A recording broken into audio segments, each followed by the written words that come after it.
This morning, got a huge teaching here, and this is actually a condensed version of it.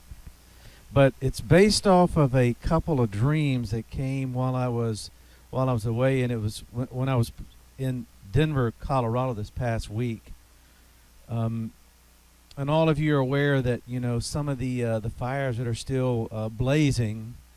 Even the wind kind of carries that over into Colorado, and there was constant haze of smoke all over the city, and which is really interesting because it really kind of speaks to some of the things that I know that I saw in this dream, and I'm going to briefly just touch on each one of them because I believe the first dream kind of builds onto the second dream, and I'm not going to share a lot of details. From the title, you can pretty much tell what the content was. And the first one, it was really odd because the first dream had a lot of different moving parts that some things were,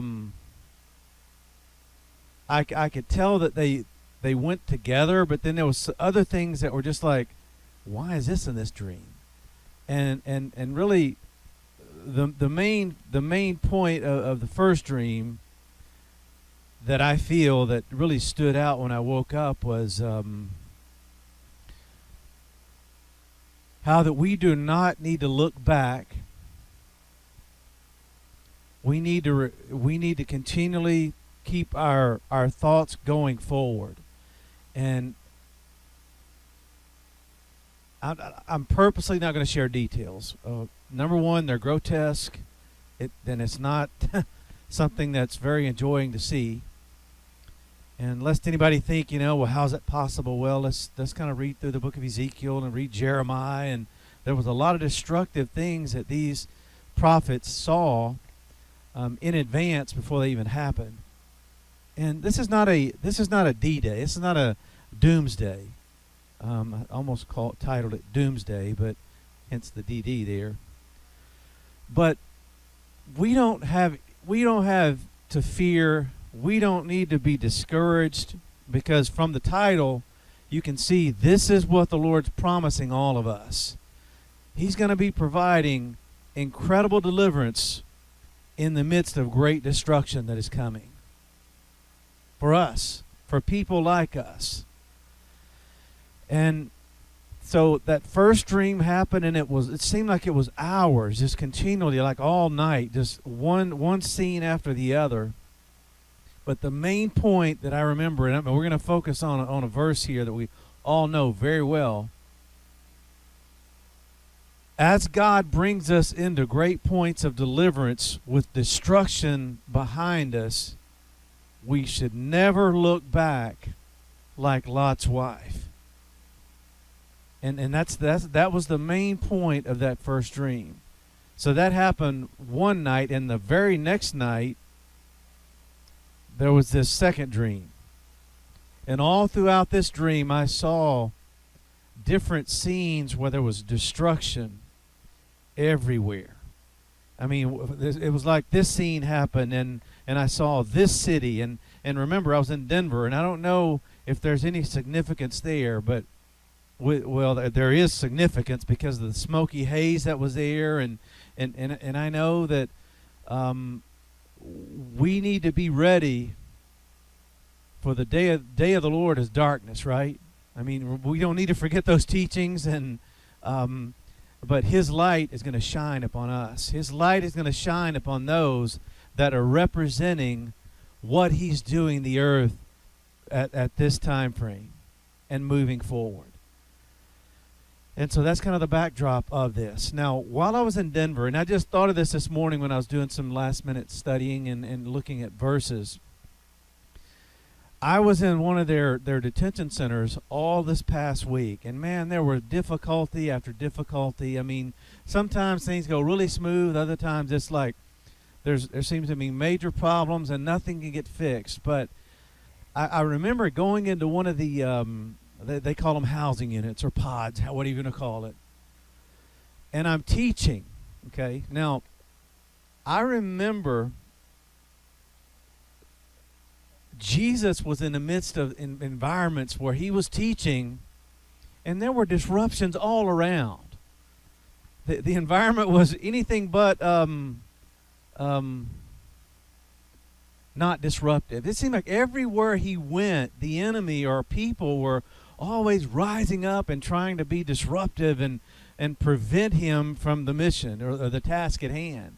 So I'm standing in this housing unit. And remind you, I'm around murderers and rapists, I mean, of all types, and probably some things I don't even know about, which is good. And I'm standing there, and I'm instructing. I'm in a teaching mode. And all of a sudden, this dude to my left, he just starts shouting at me and going, "You're not God. You're not God." I mean, just at the top of his lungs. And I'm staying calm. And I'm like, well, yeah, you're right. I'm not him. But, and then, so the deputy beside me, there's two of them, he turns and he says, "If you can't be respectful, you need to go back to your cell." And he just keeps on and on by saying, "You are not God. You are not Elohim." You know, I'm thinking all these things as I'm standing up there. And all of a sudden, this guy just keeps going on and on, just like a recorder. Same old thing over and over again. And all of a sudden, I watch these two deputies come behind me. They go over to this guy and tell him, "Get up." He gets up, and he's just saying the same thing, walks away, and they lock him away in his cell. And he's still just yelling at the top of his lungs. And I just kind of thought that was interesting. And it kind of depicts, nobody likes to have disruption while you're trying to instruct or teach. But we're going to be put in situations where we're going to have to stay calm. But God is going to bring, that was a point of immediate deliverance where he came and he did something. I didn't have to say a word. These deputies came and they removed this guy and put him in his cell. And so I kind of bring that up just to remind all of us, it's not going to always be like we're at a seminar here where it's all just, everything's just right and all our people are here. That's fine and dandy, and it has its place. But I think the environments that we're going to be sent into are soon going to be changing. They're already hostile. They're already chaotic. And I was plopped down in the middle of a scenario that was not the norm. And we need to be ready for it. And we don't need to, there was no fear. There was no trepidation like, oh my God, this guy's going to pull out a knife. None of that. Because God brought a point of deliverance in the midst of a situation that was not very pleasant. So those two dreams, this happening, the fires that are blazing, and the smoke even coming in from the west all the way into Colorado was speaks to where we're going to go this morning. And God's going to ask us to do some things and take action that are going to be absolutely just crazy in the eyes of man. Noah, build an ark. That was pretty radical, wasn't it? But we are like Noah in that we are following the Lord in the nuach of His Spirit. And before destruction comes, He's going to prepare every single one of us for great points of deliverance. And that's where we're going this morning. And we're going to look at a Hebrew word, and I've got it there at the top for you, shahat, and it means to decay or ruin.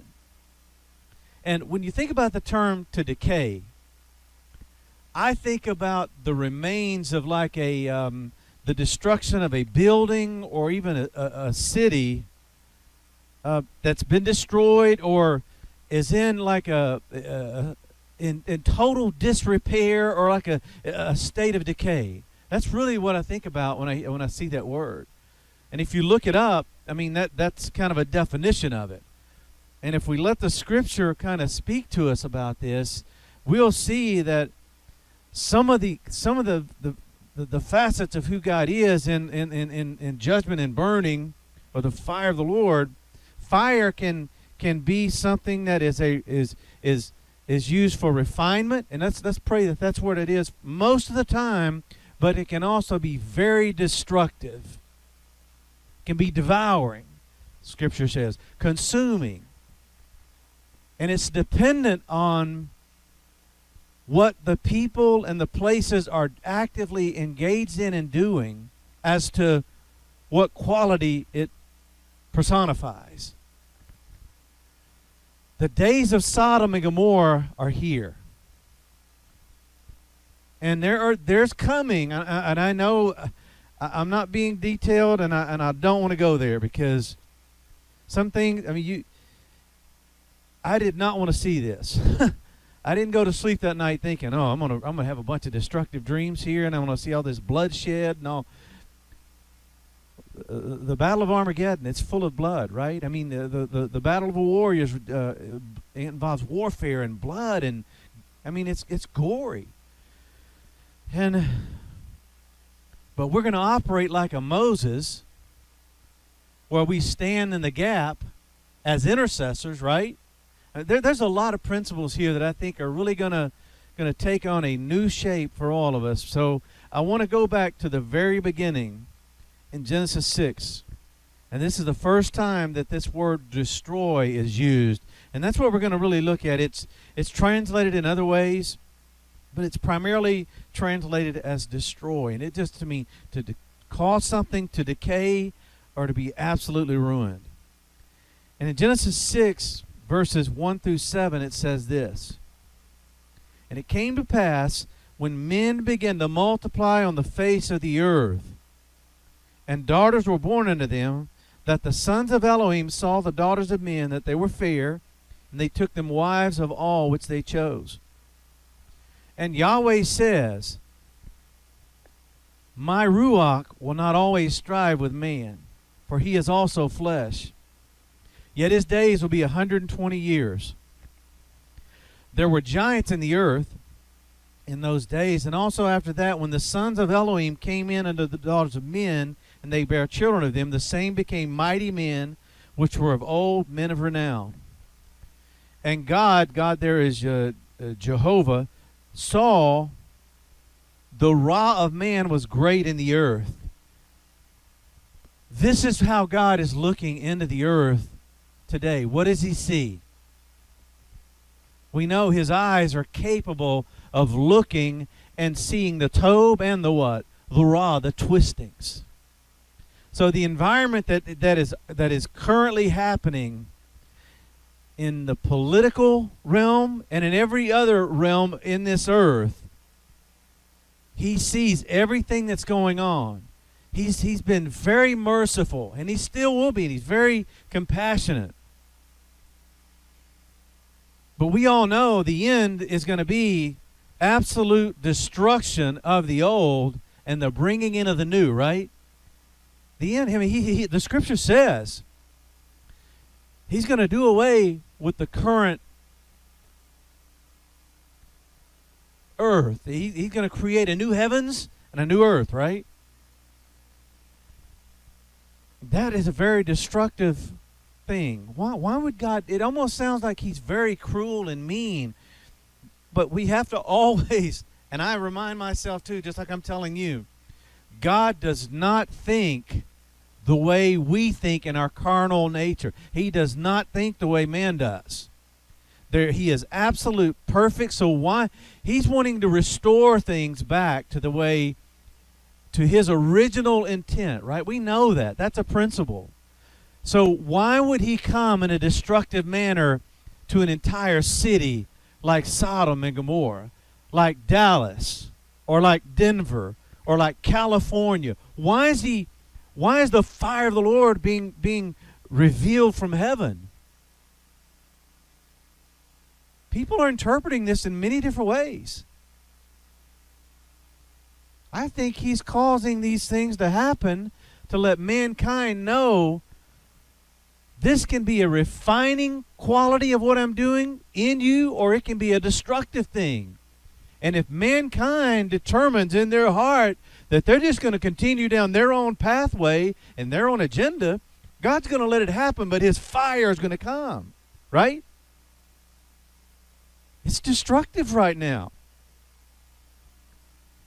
And he's trying to get people to recognize the error of their ways. He's trying to get them to realize he wants their heart. He wants that part that he created for them to begin to be ignited and to follow him. That's his desire.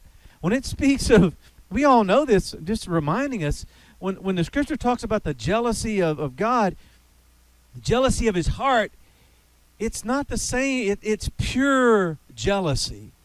He looks and he sees Ra, he sees the Tob, he sees people that are functioning in iniquity, he sees those that are missing the mark, and that's his fire wants to visit that and ignite it to function the way he created it to.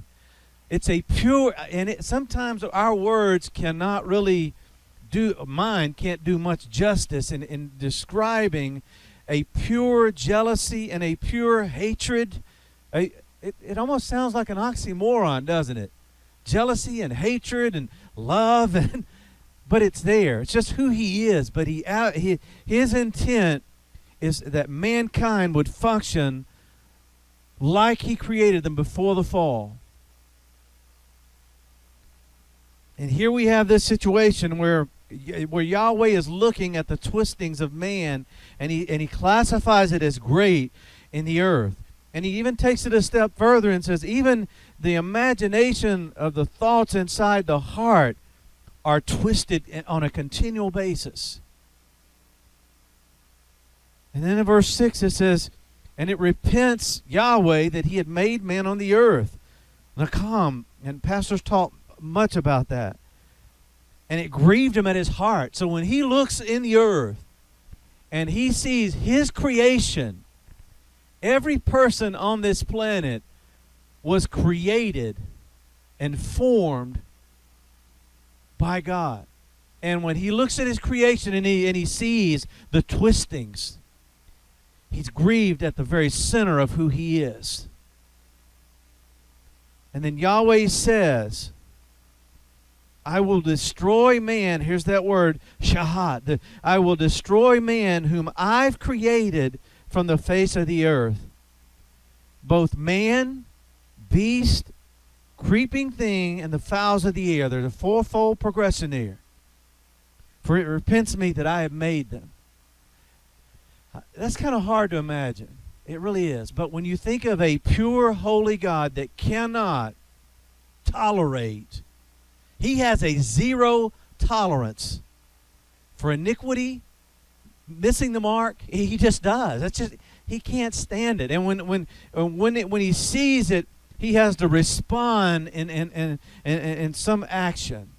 And in this case, he decides, I've got to get rid of all this. This is not the way that I intended it to be. And if you keep reading, I mean, you know the story here.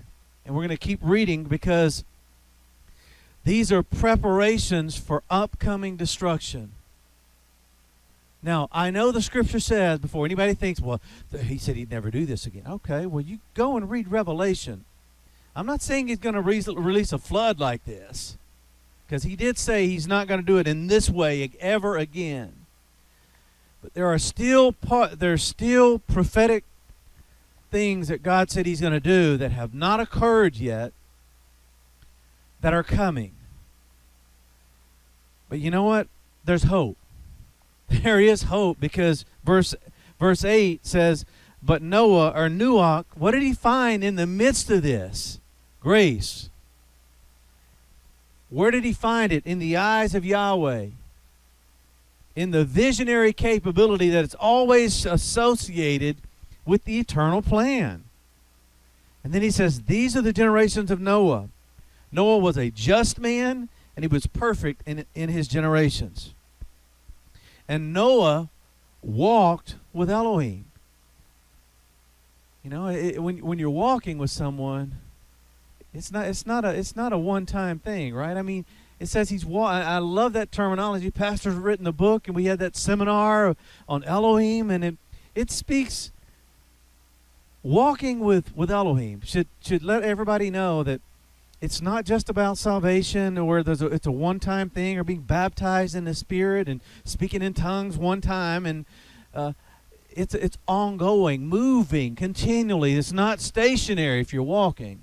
It didn't say stopping with God, right? It says walking with Him. And Noah begat 3 sons. I'm glad I wasn't Shem, Ham, and Japheth. And then he says, the earth was also corrupt before Elohim, before the heart of God. It was corrupt. And the earth was filled with Hamas. And pastors taught on the Hamas. God is still seeing the Hamas that's going on in the earth, the violence and all the unjust things and the wrongfulness that's going on, and everybody's jumping on the bandwagon and go. Why? Why would we jump on a bandwagon that God already knows is going on? I mean, it makes no sense. He's going to rectify it, but He gets revenge. Revenge is mine, thus saith the Lord. Revenge is not something we can do on our part, because we're going to do it incorrectly every single time. And that's why He says, that's mine. And these states better wake up and recognize that what He's doing there with the fires, and there's other things coming. Jesus prophesied about in the last days. Floods, earthquakes. These are signs for people to get right with the Lord and to follow Him.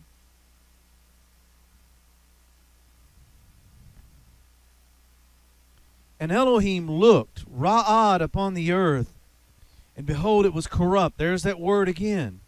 For all flesh had corrupted his way upon the earth. God didn't cause this corruption, but He's recognizing it and He's dealing with it. We need to kind of follow in His pattern, right? When He highlights something that He considers to be corrupt or violent or Hamas-like, we need to let Him deal with that inside of all of us. And now I'm focusing on us too, because we're not exempt from this. I mean, if you listen too much to the media, you'll believe the things that they're preaching or teaching. Some of it's good, and we need to have a balance. Man, every time you turn it on, it's just like, and none of it even talking about a network here. I'm just talking about in general. You could easily get discouraged. You could easily start trying to believe something that has truth in it, but it's really a lie too. But my point is, let's not get caught up like some have, and they're no longer with us. I'm talking about devoted saints that were once alongside with us, and now they are just drunk with Hamas, the injustice and things that are not correct and wrong, and we need to right the wrongs. Really? Is that our job? That sounds like God's job to me. He gets revenge the way He sees fit. Anything that is considered unrighteous, we can't do anything about. I can't forgive your sins, you can't forgive mine. And this all goes back to just stay in the ark. The ark was a physical demonstration, but it also figuratively means for us the ark of His presence. If we stay in His presence, we will be protected. When we remove ourselves from that covering, then we're exposing ourselves to things that are going on around us. And I'm not saying we won't experience difficulty. We will, but the point of all of this is He told Noah, He said, your point of great deliverance is building this ark. That ark didn't just appear one day, did it? It took a lot of time and a lot of preparation and involvement, partnership.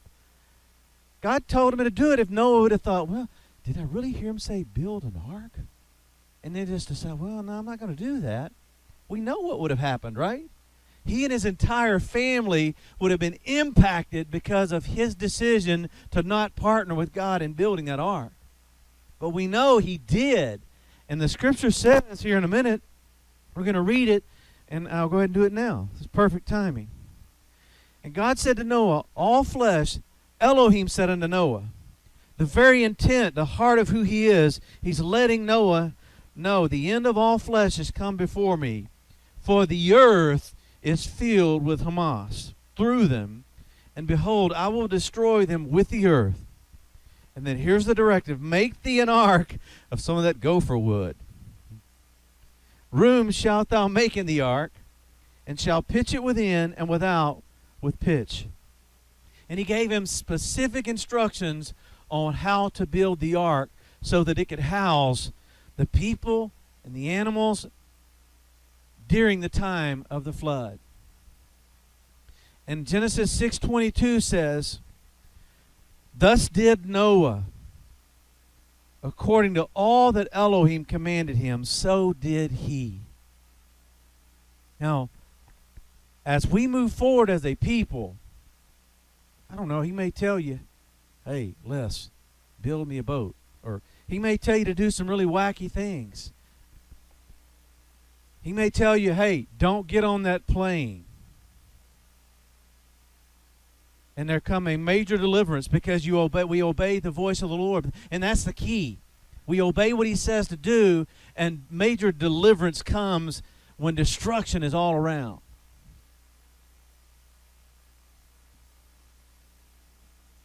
Is this making any sense? I know this kind of off the wall kind of thing, but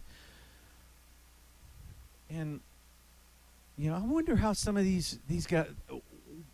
I wonder how Amos felt when he got the revelation about the day of the Lord being darkness. I mean, I wonder how he felt personally. I wonder how Ezekiel felt when he had all these crazy encounters and taken between heaven and earth, and was digging through the walls and seeing all these creeping things, and God showing him, this is what the people of God are engaged in. They're engaged in all these abominations. I want you to speak to them and reveal to them those abominations. I mean, it's really odd, but we're in the same, no pun intended here, boat that they were. It's just we're in a different time frame than they were.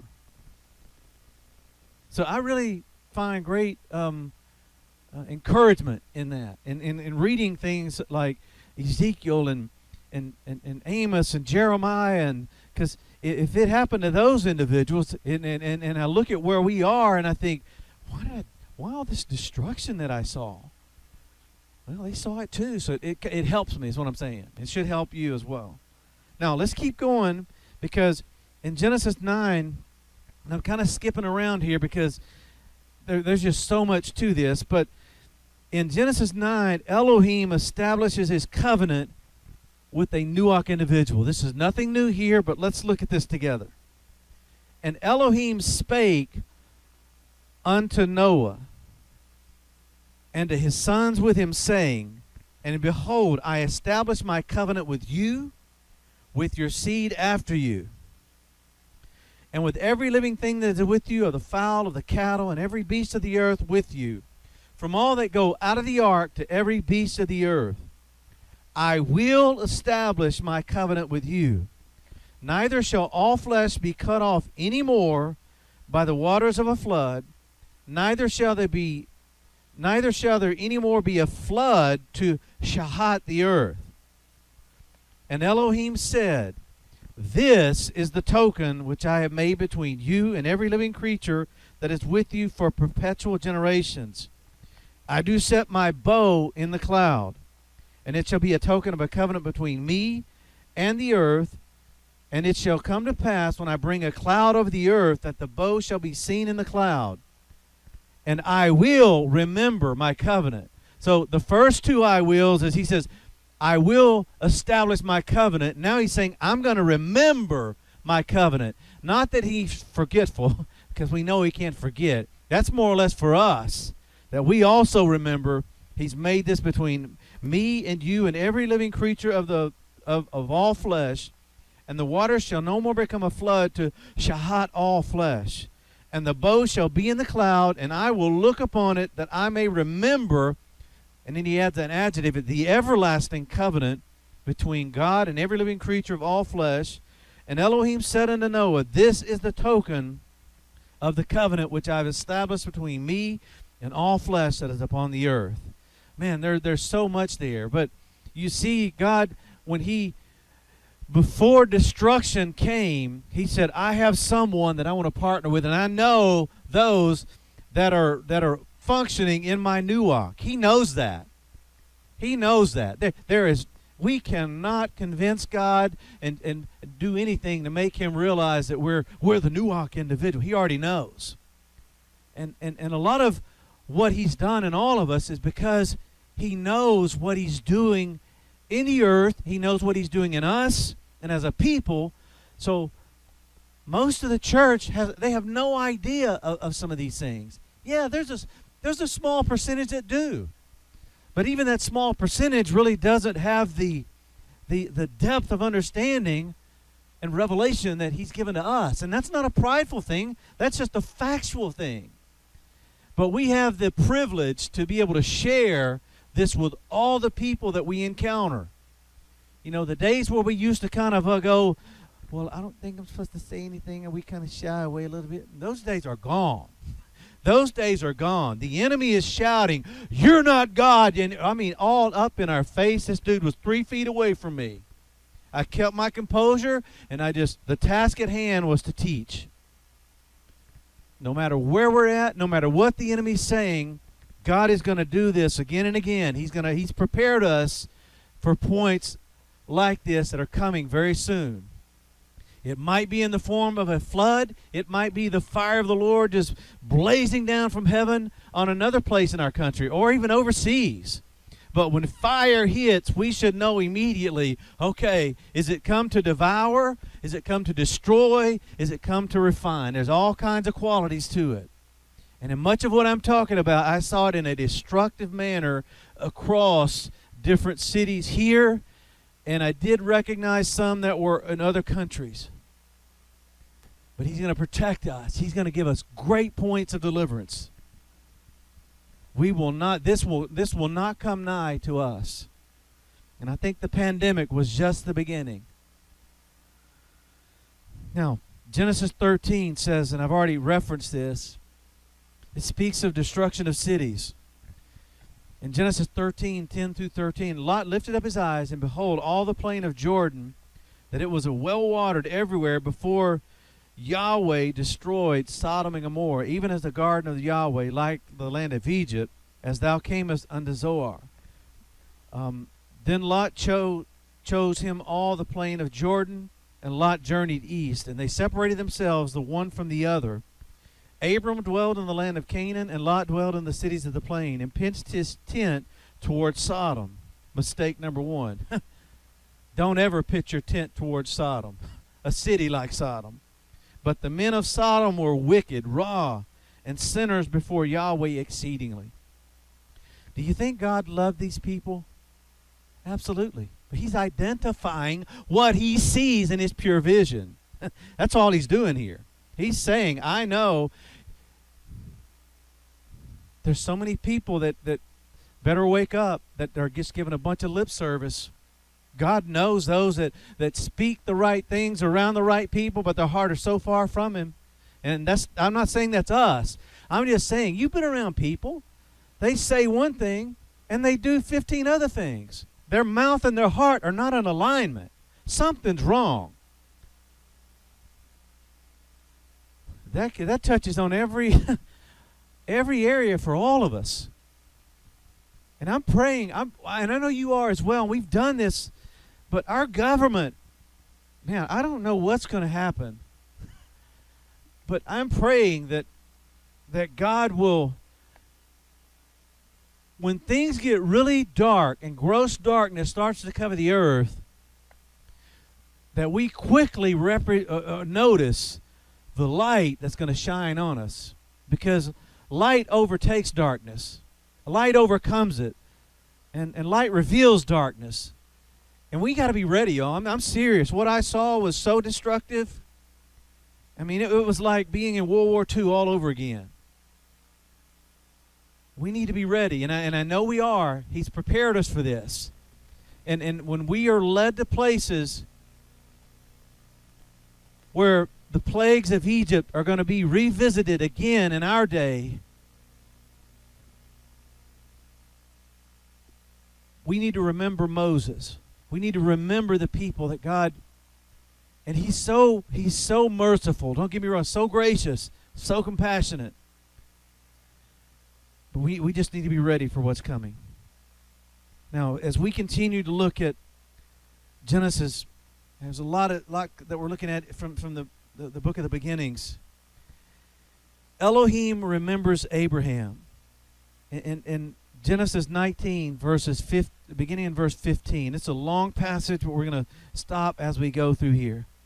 When the morning arose, this continues about Sodom and Gomorrah. Then the angels hastened Lot. I'm thinking, man, leave Lot alone, man. He chose to pitch his tent towards Sodom, right? That's what I'm thinking.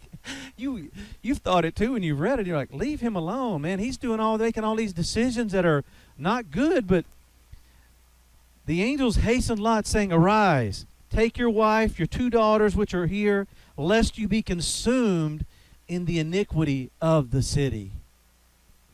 So this concept of being consumed in the iniquity is here in Sodom and in Gomorrah.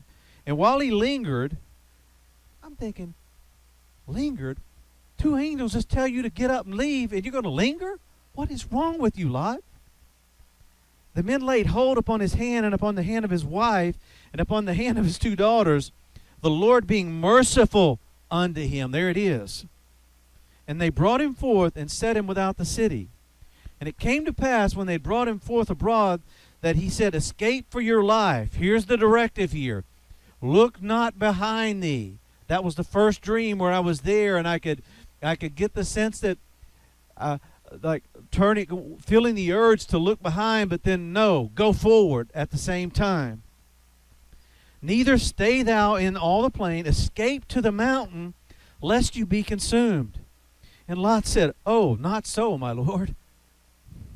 Behold, now thy servant has found grace in your sight, and you have magnified your mercy, which thou hast showed unto me in saving my life, and I cannot escape to the mountain, lest some evil take me and I die.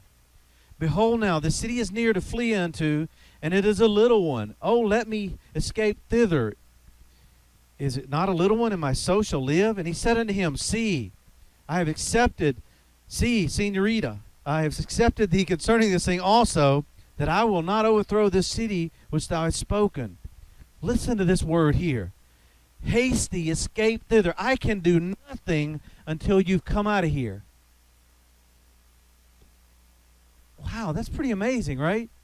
Even people like Lot, and it's because of Abraham. It's because of Abraham. Remember, leading up, I believe, is where the discussion's going on. If you find 50 righteous, you find this, and he just keeps scaling it down and scaling it down. Abraham operated as an intercessor standing in the gap in the Old Testament, just like Moses.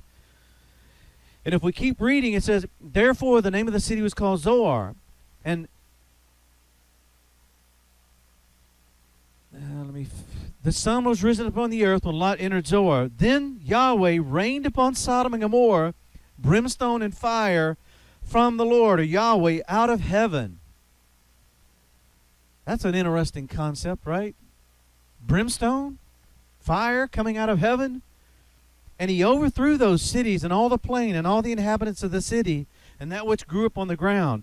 And here's where the individual made the mistake. His wife looked back behind her, and she became the pillar of salt.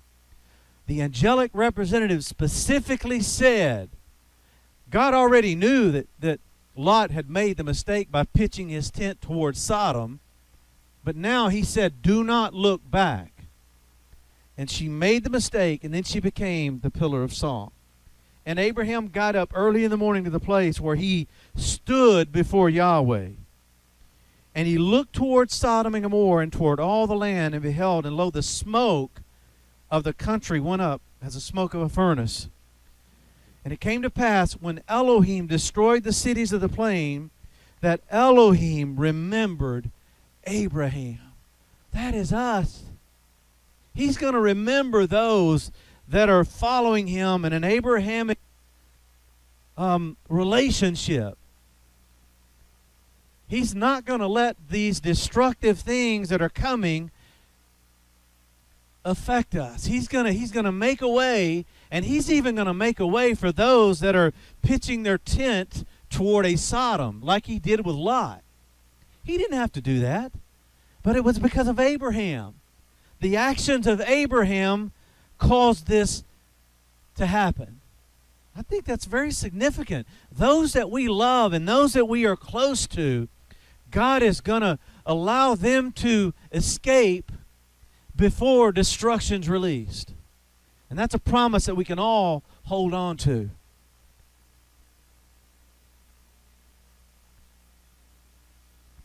Okay, let's look at page 3. Scott, we're at page 3. Tammy, we're there.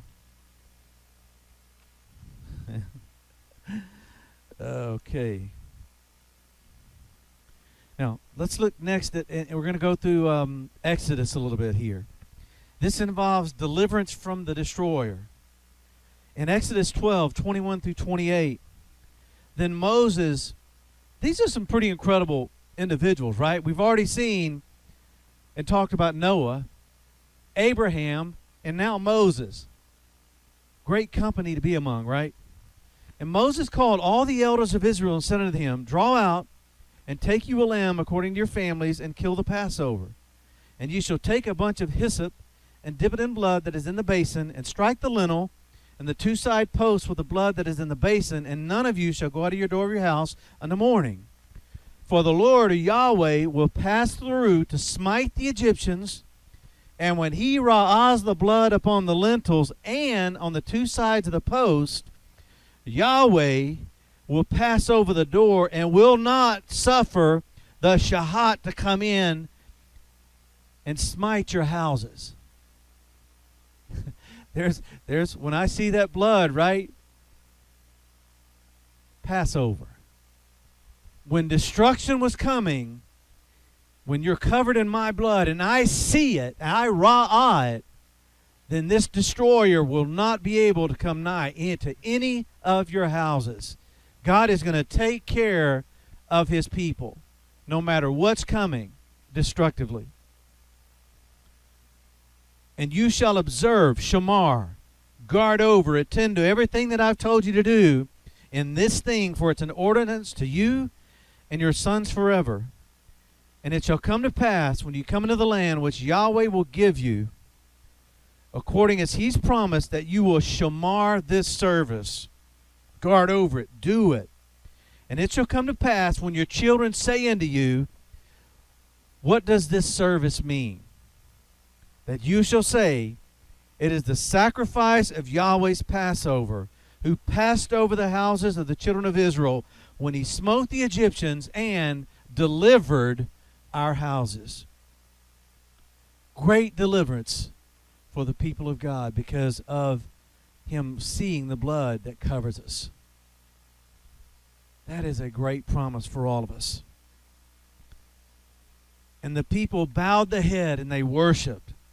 And the children of Israel went away and did as Yahweh had commanded Moses and Aaron, so did they. At this point, it's pretty radical, right? It's kind of like the ark. Noah, make the ark. Radical action. Hey, people, take some of this blood, smatter it on the... Make no sense, right? But evidently God used it as a sign of the true Passover. Now, let's look at some examples in the remaining time that we have of this corruption by the people. Now, these are some sad times in the Old Testament. In Exodus 32, verses 7 and 8, and Yahweh says unto Moses, go, get thee down, for the people which thou broughtest out of the land of Egypt have corrupted, shahadat themselves. I mean, we go back to Egypt and we think about all that God did with the signs, wonders, miracles, everything he did. How is it that they've decided to partner with corruption? It just shows the nature of man. There's this propensity on the inside to yearn for things that are forbidden. They have turned aside quickly out of the way, out of the derrick, out of the pathway which I've commanded them. And they have made a molted calf or a golden calf, and they've worshipped it.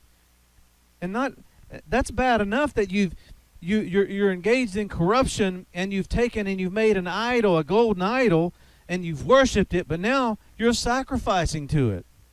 And said, "These be our Elohims, O Israel, which have brought thee up out of Egypt." So here's Moses. And the entire context, if you go back and read it, he's in the mountain of the Lord. He's meeting with God, and at the same time, at the base of the mountain, the people are engaged in total corruption. That scenario seems really odd, doesn't it? The leader is in deep commune with God, but yet the people are so far from him, it's unbelievable to fathom. But that's the context, and that's what's going on. And then if we keep reading, in verse 30 of Exodus 32, it says, "And it came to pass on the morrow that Moses says unto the people, Ye have sinned a great sin, and now I go up unto Yahweh, and peradventure I shall make an atonement for your sin. And Moses returned to Yahweh and said, Oh, this people has sinned a great sin, and they made them gods of gold, Elohims of gold. Yet now, if thou wilt forgive their sin, and if not, blot me out, I pray thee, out of the book which thou hast written." Wow, that's amazing for Moses. I don't know about you, but I'd probably be saying, I don't know if I want to do that or not. Blot me out? No, take them out. That's the human nature in us. But this shows you the type of person that Moses was. I mean, he was incredibly humble. And he was truly a representation of an intercessor standing in the gap on behalf of the people here. But that's exactly what he was doing. And it says in verse 34, "Therefore now go, lead the people into the place of which I've spoken unto thee." That's kind of odd too. I mean, the people are engaged in corruption. Now God's going, hey, lead the people. It's just really odd, the entire context. I'm thinking, oh, did you say leave the people? No, he said lead the people. but he might have heard leave, right? I might have heard leave too if I had to lead people that were engaged in corruption and idolatry. And I mean, this is pretty bad. But he's leading the congregation of Israel here. And that's the Old Testament uses that language. And he says, "Mine angel will go before you." Oh, okay, that makes it a lot better. There we go. "Nevertheless, in the day when I visited, I will visit their sin upon them." And Yahweh plagued the people. Here's the consequence of their action. He plagued the people because they made the calf which Aaron made. He held them accountable for their actions. We too are held accountable by him for our actions. You know, we're not, I don't think any of us are going out here and dancing around a golden idol or anything like that. But I mean, he wants to hold us accountable. And I know we have to remember which covenant we're in. We're in the old covenant. The principles are very much alive today, but it was really, really restrictive and so hard to live under the old covenant. You couldn't do it. There was no way that you could do it, but people were doing their best. Thankfully, now that we're in the new covenant, the covenant of grace, he still requires accountability, but it's in a different light today. Now, I've been talking for quite some time I'm going to pause for a minute, take a sip of coffee. Does anybody have any questions or any comments you want to interject into this?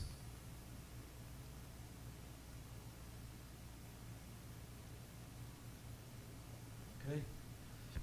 Keep going for 5 more minutes. Deuteronomy 4, verses 30 through 40 says this. And I'll be honest with you, there's some things in here that kind of stood out to me that I hadn't really quite seen. But it says, when thou art in tribulation, and all these things are come upon thee. You got to go back and read the rest of it to get the full context.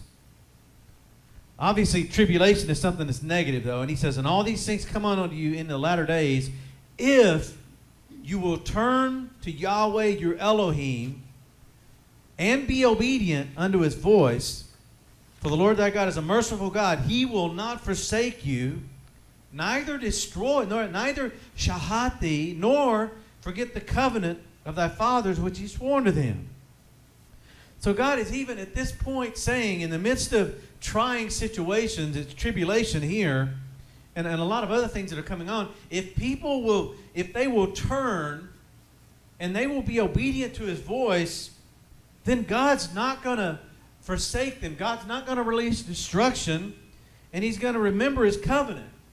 So even in the midst of tribulation that he's talking about here, he's still moving in what did he say here? His mercy. He's still extending mercy all the time. He's giving people opportunity. Every single person will have opportunity to turn before tribulation or destruction hits. For ask now of the days that are past, which were before thee, since the day that God created man upon the earth, and ask from the one side of heaven unto the other, whether there hath been any such thing as this great thing, or hath been heard. Like, it's kind of confusing, but did ever people hear the voice of God speaking out of the midst of the fire, as thou hast heard, live? He's going, hey, wake up. Remember this? Has everybody had that type of an encounter, is really what he's saying? Or hath God essayed to go and take him a nation from the midst of another nation by temptations, signs, wonders, war, mighty hand, and a stretched out arm, and by great terrors, according to all that Yahweh, your Elohim, did for you in Egypt before your eyes? He's really trying to wake the people up and to stir them to get back in line with him. And he's recalling great things that he did. And unto thee it was shown that thou mightest know Yahweh is Elohim, and there is none else beside him. Out of heaven he made thee to hear his voice. Why? Why is he doing this? It says here, so that he can instruct you. It's not just so you can go hear his voice and start creating seminars and make all this money, right? He's letting us hear his voice to instruct us and to train us. And upon the earth he showed thee his great fire, and thou heardest his words out of the midst of the fire. Okay, this is another demonstration of the voice of the Lord with fire being attendant to it. And because he loved your fathers, therefore he chose their seed after them, and brought thee out in his sight with his mighty power out of Egypt, to drive out nations from before thee, greater and mightier than thou art, to bring thee in, to give you their land for an inheritance, as it is this day. Know therefore this day, and consider it in your heart, that Yahweh, the eternal plan, is Elohim in heaven above, and upon the earth beneath. There is none else. Thou shalt shamar, therefore, his covenants and his commandments, which I command thee this day. And when we do that, here's what happens. That it may go well with thee, number one, and your children after thee. So it's not only something that's going to affect us, but it's going to affect our children that come after us. And that thou mightest prolong the days upon the earth. Twofold blessing here, which the Lord your God gives thee forever and ever. Pretty remarkable. And we'll probably finish with, let me see here.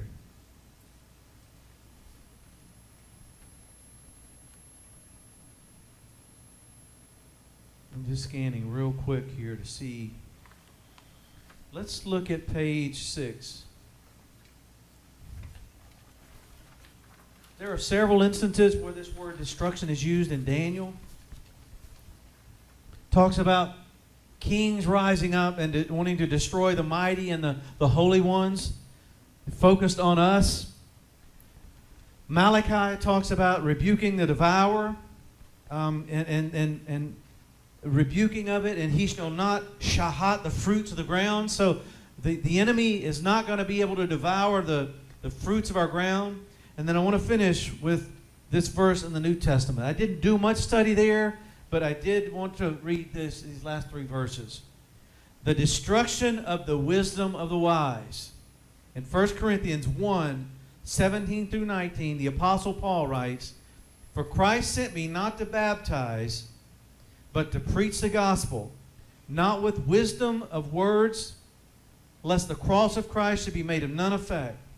For the preaching of the cross is to them that perish foolishness, but unto us which are saved it is the dunamis of God. For it is written, I will destroy the wisdom of the wise, and I will bring to nothing the understanding of the prudent." God's focusing on destroying the human wisdom of man so that his godly wisdom can be known. And I believe that all of us are going to be used by the Lord and allow His Spirit to demonstrate this type of wisdom as we move forward. And we can be encouraged in that. He does not, this wisdom and this understanding is all wrapped up in humanism. It's man-centered, not God-driven. And as people that have been trained to know His breath and His Spirit, we're gonna be like the Apostle Paul, where we speak and things just happen. Where we speak and we release His wisdom and His understanding of people, and it's gonna just unlock things on the inside of them and cause them to step into who God created them to be from the very beginning. God said this, and I end. He was not going to bring that type of destruction again. Okay? We can be forever grateful for that, all of us. Because if He did, that means He would annihilate all of us, all the animals and everything like that. Not true. Because, remember, He says, Noah found grace in the midst of destructive situations. That's us. So I want you to think about, as I conclude, think about the ark. Think about His love. Think about the ark and what that ark represents in our day. It's the Ark of the Covenant. What was there? Look at all the different pieces that were in there. The manna. I mean, the Ark of the Covenant is just who He is, His presence. That is what's going to protect us and bring great points of deliverance as we encounter and as this earth encounters the coming destructions that are coming. Jesus prophesied, right? He said some pretty harsh things about even humanity, how they're going to be fighting. The mother's going to hate brother and all that. I mean, that's all fitting into this. Floods, earthquakes, volcanic eruptions are different type of demonstration of fire in the earth. I mean, you know, and I pray, and I know you do too, for the fires to. I don't know if I can pray for fire to cease. I don't, and I don't mean that bad. I'm just saying, I want it to end when God says it's time for it to end. And I want the people in these places where fire is being ignited to realize why it's happening and come to a realization that they need to know the Lord. And we have to be very discerning to know, is this a fire from the Lord? Or is this a flood coming out of the mouth of the enemy? Remember that in Revelation? That takes great discernment. Remember how the enemy was going after the woman that gave birth to that flood came out and tried to destroy her? And what happened? the earth opened up and said, no taco, no bueno, it ain't happening.